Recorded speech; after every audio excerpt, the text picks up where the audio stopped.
छगन भुजबळ साहेब कॅबिनेटमधनं कुठेही निघून गेले नाहीत. छगन भुजबळ साहेबांची माझी चर्चा झालेली आहे. मी त्यांना आश्वस्त केलेलं आहे, हा जो काही GR आपण काढलेला आहे त्याच्याने ओबीसी समाजावर कुठलाही परिणाम नाही. हा सरसकट GR नाही, हा पुराव्याचाच GR आहे. फक्त मराठवाड्यामध्ये इंग्रजांचं राज्य नव्हतं, मराठवाड्यामध्ये निजामाचं राज्य होतं. त्यामुळे इंग्रजांच्या राज्यातले पुरावे हे इतर ठिकाणी मिळतात, मराठवाड्यात मिळत नाही. मराठवाड्यातले पुरावे हे निजामाकडे म्हणजे हैदराबाद गॅजेटमध्ये मिळतात. त्यामुळे तिथले पुरावे जे आहेत ते आपण ग्राह्य धरलेले आहेत. त्यामुळे जे खरे कुणबी आहेत त्या पुराव्यांमध्ये त्यांनाच हे मिळणार आहे.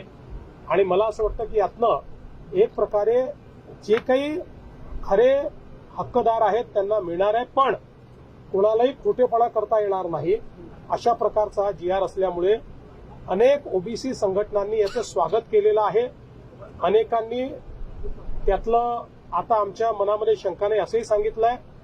मला असं वाटतं की भुजबळ साहेबांची मनातली शंका आम्ही दूर करू, इतरांची मनातली शंका दूर करू. एक गोष्ट ओबीसी नेत्यांना देखील माहिती आहे की जोपर्यंत हे राज्य आहे तोपर्यंत ओबीसीवर अन्याय होऊ शकत नाही. जोपर्यंत हे राज्य आहे तोपर्यंत एका समाजाचं काढून दुसऱ्याला देण्याचा विचार होऊ शकत नाही.